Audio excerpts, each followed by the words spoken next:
trata o livro dos juízes, né? Quem são os juízes.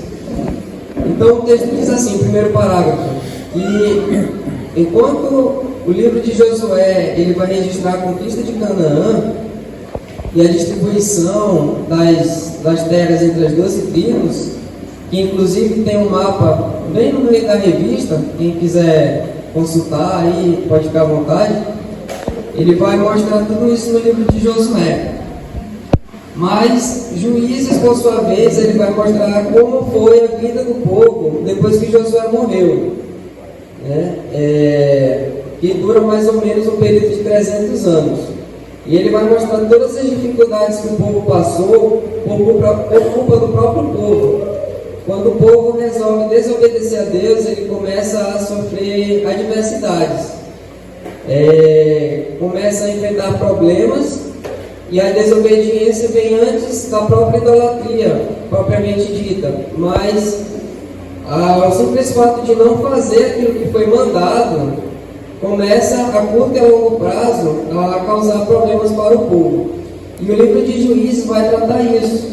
O livro de Juízes é interessante porque ele vai mostrar claramente tudo aquilo que o povo fazia. Ele não vai esconder ou omitir algum pecado, por mais grave que seja. E ele muitas vezes vai falar de acontecimentos que, assim, aparentemente não fazem nenhum sentido para nós. Mas no fundo, os Juízes vai mostrar que o povo que não quer obedecer a Deus, que vive sem Deus, ele é um povo que está fadado à destruição. Como várias vezes o próprio livro diz, ele gosta de frisar uma frase que ele diz assim, pelo menos na linguagem, na tradução que eu costumo ler, ele diz assim: naquele tempo não havia rei em Israel e cada um fazia o que bem queria. Então a gente já consegue entender aí o porquê que o povo sofria, porque cada um fazia o que bem queria. E quando a gente sabe que quando não tem autoridade, quando não tem liderança, quando não tem guias, o povo ele vai se perder porque cada um vai fazer aquilo que bem quer, e a gente sabe que o desejo do coração humano ele só vai levar o ser humano a fazer aquilo que desagrada ao Senhor. Então, o livro de Juízes vem trazer tudo isso, acontecimentos e fatos detalhados da destruição aparente do povo, mas também da restauração do povo. Juízes não mostra só o que o povo padecia por desobedecer. Ele mostra que nós temos um Deus que tem misericórdia e que, se nós nos arrependermos de verdade, Ele vai trazer a nossa libertação. Tudo que os Juízes decorrem é o mesmo que acontece com cada um de nós. Como assim? Quando fazemos aquilo que queremos, estamos destinados a sofrer consequências negativas. Mas ao mesmo tempo, quando nós entendemos que pecamos, nos arrependemos, Deus ele está pronto a nos trazer de volta, como o próprio Jesus conta na parábola do filho pródigo. Quando há o arrependimento, há novamente a aceitação. Quando o arrependimento é verdadeiro, Deus ele não vai te deixar mais sofrer. Ele vai agir para te libertar da escravidão, do pecado, de tudo aquilo que te faz se afastar dele. Então o livro de Juízes ele vai trazer isso. Juízes podem ser organizados em principais e menores. O livro vai relatar 12 juízes. O primeiro é Otiniel, que a gente vai ver hoje, e ele termina o livro ali com Sansão. Ele é o último juiz. Depois de Sansão, algumas coisas ainda acontecem. Quando não há mais um juiz aparente relatado no livro, e a gente vê que os acontecimentos vão ficando cada vez mais sérios, né? Os pecados vão ficando maiores, mais graves, porque nenhum juiz naquele momento foi mais levantado por Deus. Os juízes menores são aqueles em que a Bíblia vai relatar de 1 a 3 versículos, como a gente também vai ver um exemplo hoje, que é o exemplo de Sangar. É falado, porém bem pouco, então ele é considerado um juiz menor. Já os demais, como Sansão e Gideão, em que é destinado mais capítulos, mais acontecimentos, eles são chamados de juízes principais. Então, o livro vai cobrir mais ou menos desde 1375 a.C., que é quando a morte de Josué acontece, e o livro de Josué é finalizado, e até 1075 a.C., que é quando Samuel passa a governar Israel como juiz. Para a gente passar para Otiniel, o que o juiz fazia? Quem era o juiz? O juiz era alguém levantado por Deus, que tinha uma missão, digamos assim, de libertar o povo. Os juízes, eles podem, conforme a gente for estudando, a gente vai observar que eles não tinham uma regra. Eles não eram todos iguais, faziam exatamente as mesmas coisas. Por exemplo, enquanto Gideão foi libertar o povo na batalha, apesar de ele em si no começo não ter propriamente dito entrado na batalha, porque Deus guerreou pelo seu povo, mas Gideão foi alguém que foi pronto para guerrear fisicamente. Mas nós temos como exemplo de Débora, que era uma profetisa, mas que não pegou em espada e escudo, e mesmo assim ela ajudou a libertar o povo. E como o próprio nome diz, por ser uma juíza, ela julgava as questões que existiam entre o povo, baseada sempre na palavra de Deus, naquilo que Moisés deixou escrito antes mesmo da tomada da posse de Canaã, da terra prometida. Então os juízes, eles eram bem diferentes. Os juízes, alguns tinham um caráter, a gente vê mais voltado para Deus, como era o exemplo da própria Débora, e a gente vai ver juízes em que faziam um pouco caso da missão que Deus tinha dado a eles. Um exemplo, Gideão, o próprio Gideão, que libertou o povo através da ajuda divina, mas depois levou o povo a pecar. Sansão também era juiz, tinha o dom da força, ele lutava contra os filisteus, mas vivia uma vida puramente mundana, desprezando até a separação dele como nazireu. Então é importante a gente ter isso em mente, porque os juízes não vão seguir uma regra. Eles não são todos iguais, eles não são levantados um após o outro como uma sucessão, como se fosse um rei, e o rei morre, e o seu filho é levantado como rei, e o juiz só vai aparecer no meio do povo quando o povo está sofrendo agressão física por permissão de Deus e porque pecou. Aqui no meio da lição, da revista, dessa vez eu peço que os irmãos abram, aqui nesse encarte que tem bem no meio da revista, antes da página 43, porque vai ser algo que vai acompanhar durante todo o trimestre o nosso estudo. É importante que nós tenhamos isso em mente para a gente sempre estar entendendo, sempre estar antenado sobre o porquê de certas coisas acontecerem. Então, olha só, o ciclo de opressão e libertação no livro de Juízes. Primeiro ele diz que há uma rebeldia contra Deus. Então, primeiro o povo sai de perto de Deus, começa a adorar os ídolos, a fazer as mesmas práticas que os povos de Canaã faziam. Esse é o primeiro ponto. O segundo ponto, guerras e opressão inimiga. Quando há pecado, é necessário que haja castigo até que haja um arrependimento. Então, Deus, ele permite que povos estrangeiros conquistem o povo de Israel. É a opressão inimiga. Depois, quando o povo está apertado, quando ele está mal das pernas, vem o 3, clamor e arrependimento do povo. Então veja, o povo peca, o povo sofre uma agressão física, e aí o povo resolve se arrepender. É um egoísmo do povo, porque ele só quer voltar para Deus quando ele está mal. Quando ele está bem, ele não liga mais para Deus. E aí vem a parte 4, que é o objeto do nosso estudo. Um juiz é levantado por Deus. Então veja, se o povo não pecasse, nenhum juiz seria levantado, porque não haveria necessidade, o próprio Deus estaria sempre guiando o povo, e o povo obedecendo, e o povo seria feliz. Mas como o povo peca, sofre uma agressão, resolve se arrepender, Deus mostra a misericórdia dele, levantando um juiz. Se nós trouxermos para a nossa situação hoje, nós podemos dizer que nós, como humanos, como pessoas que antes estavam no mundo, passamos pela mesma situação.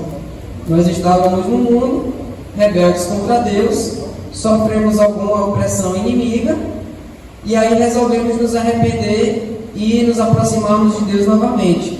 E o que Deus fez? Ele enviou o seu Filho para nos salvar. Então, o que aconteceu lá em Juízes é o mesmo que acontece com a humanidade hoje ainda. E aí o povo experimenta novamente a paz, porque o juiz foi levantado, libertou o povo, e agora o povo vai passar um determinado período gozando a paz que Deus tem para dar. Até que vem a parte 6, a morte do juiz. Depois que o juiz morria, o povo voltava lá para a primeira parte. Ele voltava a ser rebelde contra Deus. Então, esse ciclo ele vai acontecer desde que Josué morre até Samuel, que foi o último juiz. Depois de Samuel, quem que apareceu para governar o povo? Saul. Mas Saul não era mais juiz, ele já era um rei. Então, já muda a situação. É por isso que o livro de Samuel, os dois livros de Samuel, eles são separados de Juízes, porque ele vai detalhar uma nova situação naquilo que tange a vida espiritual de Israel. É quando aparece o último juiz e ele sai de cena, passando o povo para as mãos de um rei. E aí é quando acaba o livro de Samuel, 2 Samuel, a gente começa justamente o livro de 1 Reis, certo? Então, há todo um cronograma que a Bíblia segue, por isso que os livros são separados. Inclusive, até por isso que os últimos 4 juízes, eles não entram no livro de Juízes. Eles aparecem já em 1 Samuel, que é justamente na Bíblia, se a gente for buscar a sequência do livro de Juízes. Agora, a gente entra no primeiro juiz, quem foi esse primeiro juiz e qual a situação estava o povo para que Deus chegasse a levantar esse juiz. Então ele diz aqui que foi Otiniel. Algumas Bíblias vão trazer Otoniel, mas é exatamente a mesma pessoa, Otiniel ou Otoniel. Ele foi o primeiro juiz de Israel. Então, como foi lido, o rei da Mesopotâmia, Cusã-Risataim, ele começou a explorar o povo de Israel. E por quê? Aí a gente lembra lá do nosso ciclo, porque o povo estava com rebeldia. Se o povo não tivesse pecado, não haveria opressão, porque quem obedece à vontade de Deus tem uma vida feliz. Como o povo não queria experimentar isto, só quando estava necessitando, então foi necessário que Deus castigasse o povo pelas suas más ações. E aí esse rei começa a perseguir e a explorar o povo de Israel. E a Bíblia conta que foi uma opressão de 8 anos. E durante esses 8 anos o povo sofria. E até que chegou o momento em que o povo entendeu que o motivo do sofrimento era o próprio pecado do povo. Então eles começaram a clamar a Deus. E a gente vai ver algo também que é recorrente no livro de Juízes, que muitas vezes o povo vai clamar a Deus e Deus diz assim: mas onde estão os deuses que vocês ofereciam sacrifícios, que vocês iam adorar nos bosques, debaixo das árvores que vocês chamavam de sagrado, que vocês levantavam estátuas, postes? Cadê esses deuses? Onde é que eles estão agora que não vão resgatar vocês? Então, se a gente fizer também uma certa comparação, a gente pode pegar esses deuses como tudo aquilo de material que o ser humano põe no seu coração, as suas riquezas, as suas paixões. E o próprio Jesus vem dizer que nada disso vai servir para alguma coisa no que tange a salvação. Então veja que em tudo que a gente coloca no nosso coração, para nós aquilo é o nosso Deus. Mas somente o Deus verdadeiro vai trazer a salvação e a paz que a gente precisa.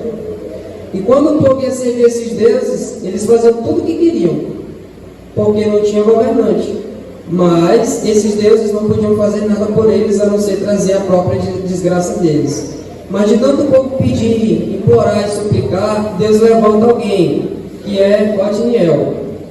E aí ele vai libertar o povo, e a Bíblia vai dizer que durante esse período de que Otoniel liberta o povo ainda vai gozar de 40 anos de paz. 40 anos de paz que o povo vai experimentar, depois que Otiniel vai livrar da opressão dos mesopotâmios. Aqui diz o seguinte, que é muito interessante: arrependimento é vital à renovação e restauração.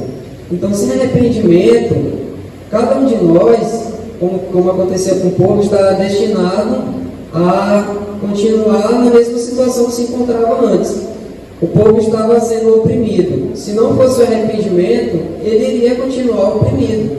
Só durou 8 anos porque foi o tempo necessário que o povo entendesse que eles estavam pecando. Se eles tivessem se arrependido uma semana depois, um dia, um mês, Deus teria trago um alívio antecipado. Porém, o povo levou 8 anos para se conscientizar que era o próprio pecado dele que estava fazendo eles passarem por aquela situação. Então, arrependimento é vital a renovação e a restauração.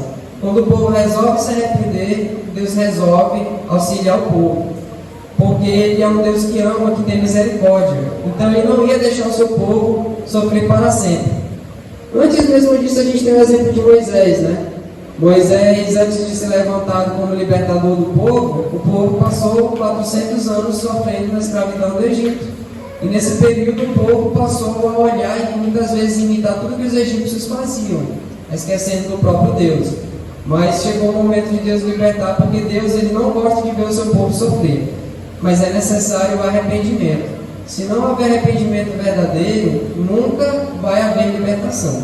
Então o primeiro escolhido foi Otniel. Deus libertou o povo através dele. E tem uma coisa muito interessante que acontece no livro de Juízes, que acontece com Otniel, que ele diz aqui na parte 3, ele capacita Otniel para o cargo e a tarefa. O Espírito foi enviado a fim de que ele se tornasse juiz de Israel e fosse para a guerra.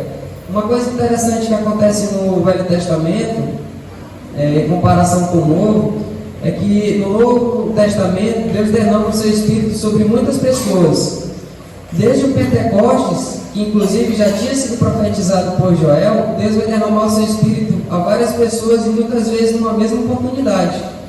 O próprio Pentecostes foi um exemplo disso, né? Como os seguidores de Jesus que estavam reunidos foram batizados com o Espírito Santo. Mas no Velho Testamento, Deus ele sempre vai dar o seu Espírito sob medida. Então, ele dá o Espírito dele de libertador, de guerreiro, somente a Otniel. A gente não vê que nesse período aparece alguém que o auxiliasse. Ele toma a frente por força do Espírito Santo. Se não fosse o Espírito, tudo continuaria como estava. Mas é o Espírito que toma o controle de Otniel e o faz se levantar à guerra. Antes disso, o próprio Otniel estava sendo oprimido na mão dos mesopotâmios. Afinal de contas, ele era parte do povo de Israel. Mas Deus levanta ele ao colocar o seu Espírito sobre ele. E isso vai acontecer no Velho Testamento. Deus, só vai colocar o seu Espírito sob medida. Um outro exemplo que a gente tem, inclusive, disso é o próprio Elias e Eliseu, né? Eliseu só toma a sua parte como profeta quando Elias é levado para o céu. E o Espírito que dava poder a Elias passa a fazer parte de Eliseu agora. Mesmo Eliseu estando com Elias, Eliseu não faz nada. Ele só acompanha, porque o Espírito está somente com Elias. Quando Elias vai, Eliseu recebe o Espírito do Senhor e passa a realizar as mesmas coisas e até mais grandiosas do que Elias fazia. Então, antes do Espírito chegar com o libertador, nada é feito, porque ele é simplesmente mais uma pessoa no meio do povo. E depois de Otniel, a terra teve sossego durante 40 anos. Esse foi um período, foi 5 vezes mais do que o povo sofreu. Foi o período que o povo passou a ter paz. Por que 40 anos? Porque no final dos 40 anos, o povo voltava a pecar. Senão, seria ainda mais tempo. Algo que a gente também vai observar durante o livro é que esse período de paz, ele vai variar bastante, do mesmo jeito que o período de opressão. O período de opressão, ele dura enquanto o povo não se arrepende. E o período de paz, ele dura enquanto o povo está arrependido. Então, serve também de exemplo para nós. Enquanto estivermos arrependidos, debaixo da proteção, dos cuidados de Jesus, o nosso período de paz, salvo uma ou outra tribulação que também, desde sempre nos foi contado pelo próprio Jesus que vai haver, nós temos uma vida de verdadeira paz. Mas quando a gente se desvia do caminho, a gente vai receber a tribulação merecida e verdadeira, né? Correndo inclusive o risco de passar pela tribulação, a grande tribulação, né? E perder a nossa salvação na volta de Cristo. Esse foi o primeiro, Otniel. Agora a gente passa para o segundo, Eude, opressão dos moabitas por 18 anos. Então veja, antes foram 8 anos, agora já são 18, na mão de um outro rei, de um outro povo. Então isso sempre vai depender de acordo com o coração do povo. E Deus, ele sempre vai procurar corrigir o povo. Como a própria Bíblia diz, ele é como um pai que corrige um filho que ele ama. Então se o povo se desvia, ele é obrigado a corrigir. E aí Deus levanta, depois desses 18 anos de opressão, ele levanta Eude. E lembrando lá do ciclo, antes de Eude, que é o juiz, aparecer, é necessário haver pecado, depois a opressão, depois o clamor, o arrependimento, pedir perdão a Deus pelo que anda fazendo, pedir misericórdia, e aí Deus levanta Eude. E a Bíblia conta que um asterisco que tem sobre a vida de Eude, que a Bíblia fala que ele era um homem canhoto. E aparentemente para nós isso pode não fazer tanta diferença, mas se a gente for pesquisar, a gente vai ver que a imensa maioria das pessoas, elas são destras. Elas têm mais habilidade com a mão direita. A imensa maioria utiliza a mão direita. E a própria Bíblia utiliza isso não para denegrir o canhoto, mas ela utiliza essa situação, essa condição humana, como símbolo de força. Quando ela diz, por exemplo, que alguém sentará à destra de Deus, como o próprio Jesus, que é o Filho, sentará à destra de Deus, quer dizer que é uma posição de autoridade. Ou quando se fala muitas vezes da destra de Deus, significa força, né? Mas ela, justamente a Bíblia, ela comenta que Eude era canhoto. E esse fato, se a gente for ler a história, a gente vai ver que faz toda a diferença.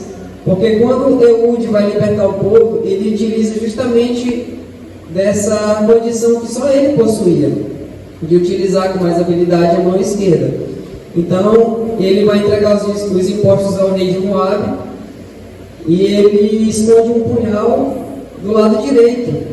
E quando ele entra para falar com o rei, que ele diz inclusive que tem uma mensagem secreta, provavelmente talvez ele tenha sido revistado, e só foi revistado do lado direito, do lado esquerdo, não sei. E aí ele, com uma arma escondida no lado direito, ele tem acesso para ficar somente ele e o rei. E quando o rei, que a Bíblia comenta que era um homem muito gordo, se põe de pé, ele saca com a mão esquerda a arma que está do lado direito. Uma arma imperceptível, que se fosse outra pessoa talvez seria descoberto e o seu plano não teria dado certo. Então a Bíblia comenta detalhadamente qual foi a ideia que ele teve, aquilo que ele usou para libertar o povo. E o interessante de Eude também é que antes dele clamar o povo para que o povo se juntasse a ele numa guerra, numa revolução, ele age sozinho. Depois, claro, de que o Espírito Santo tenha tomado o poder sobre ele, e ele resolve ter coragem para ir resolver a situação. E depois da morte do rei, aí sim ele sai, tranca, fecha as portas lá do aposento do rei, dá tempo ele fugir pela janela, e aí enquanto as pessoas ainda estão esperando o rei aparecer, sair do seu aposento, ele já está chamando o povo para a guerra. Então, por mais que os métodos sejam diferentes, situações muitas vezes um pouco diferentes, alguns detalhes sejam diferentes uns do outro, o que a gente vai sempre aprendendo como juízes é isso. Esse ciclo que ele começa e dura 300 anos. 300 anos é um período muito grande de tempo. Então imagine que por 300 anos o povo já deveria ter se conscientizado de uma vez por todas de que ele precisava sempre estar debaixo dos mandamentos do Senhor.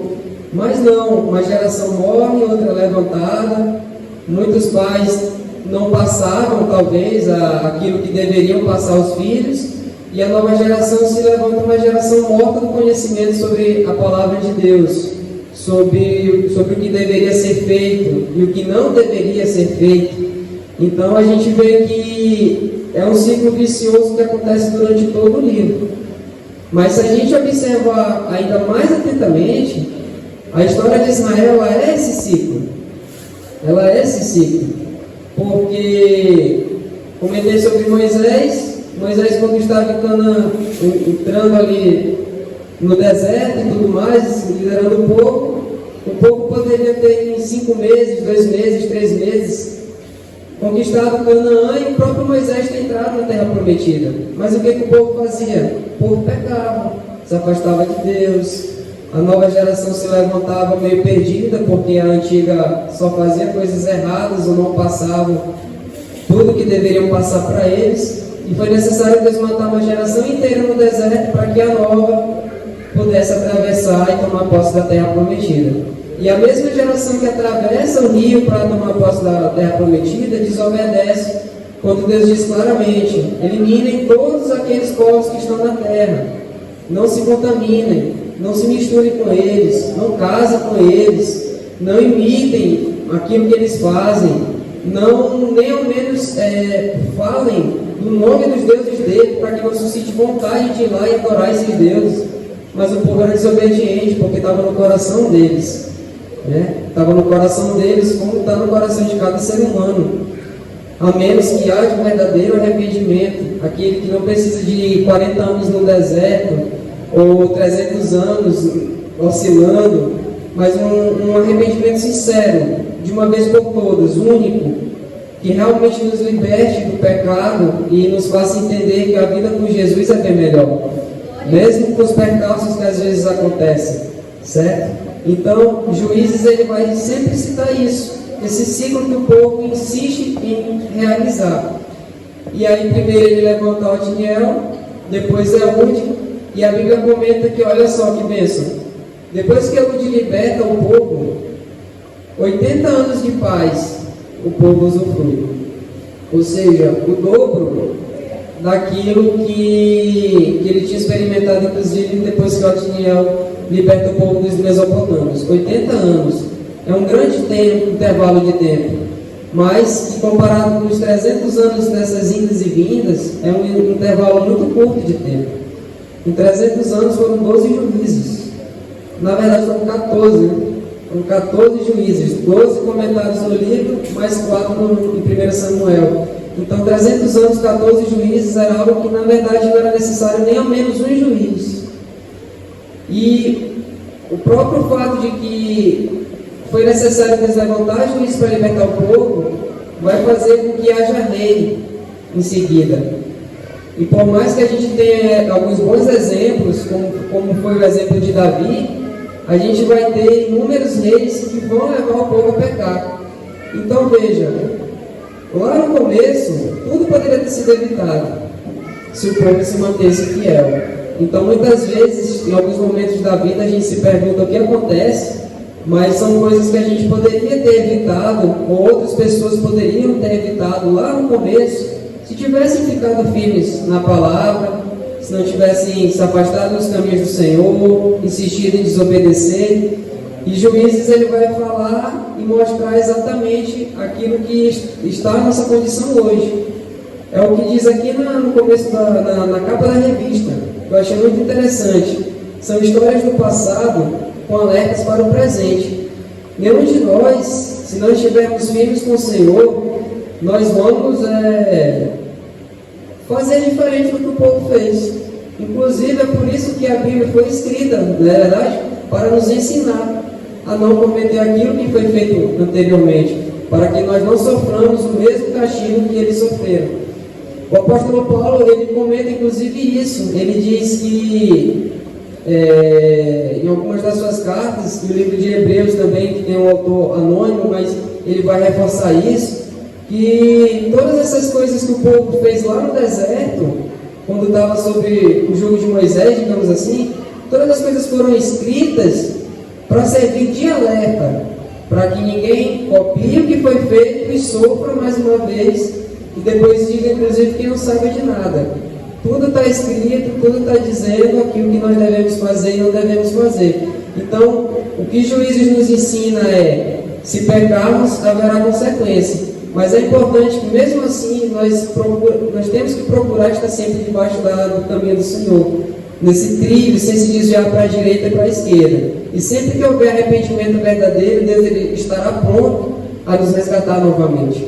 Então, nós vamos aprender esse trimestre inteiro, isso no livro de Juízes, das mais variadas formas. Tive aqui o Otiniel, teve um adversário, teve um período, Eude teve outro, Otiniel libertou o povo de um jeito, Eude de outro. Tem Sangar, que eu vou comentar pouco porque é pouco comentado, inclusive, no livro, mas Sangar lutou contra os filisteus com um aguilhão de bois, é o que a Bíblia conta. Ele matou 600 numa batalha só. Então vejam, já são os filisteus, ele já libertou o povo de uma outra maneira, certo? Mas a situação em si é a mesma. É o povo desobedecendo, é o povo precisando passar por um perrengue, depois se arrepender, aí Deus enviar um juiz, o povo experimentar um período de paz e no final repetir o feito, sendo rebelde e desobedecendo a Deus. E a gente vai ver que é uma coisa tão séria que quando a gente vai ler lá em Samuel, que é o último juiz, os próprios filhos dele não se importavam mais pelas coisas sagradas ou pela palavra do Senhor como ele fazia. Então, talvez se eles tivessem agido de maneira diferente, por mais que Samuel não fosse o rei, mas quem sabe um dos seus filhos pudesse ainda ser juiz do povo, resolver as questões, ensinar a palavra, certo? E guiar o povo pelo caminho certo. Mas a verdade é que a Bíblia conta, eles não se importavam. Eles recebiam dinheiro para fazer a justiça, não eram juízes honestos, né? Quando iam jogar as causas, quem pagava mais levava a questão. Então veja que o povo estava com o seu coração contaminado. E se a gente não estiver sempre vigiando, a gente vai sofrer o mesmo destino. Então é importante, que é o que Jesus fala, né? Vigiai e orai. Tem que estar vigiando para que a gente esteja sempre nos caminhos do Senhor. A gente vai passar até a volta de Jesus, talvez, né, se voltar antes, mas esse trimestre destinado a isso. A gente está sempre martelando nessa tecla para ficar bem vivo na nossa memória e a gente não sofrer o mesmo que eles sofreram. Juízes está sempre nos alertando a estar nos caminhos do Senhor.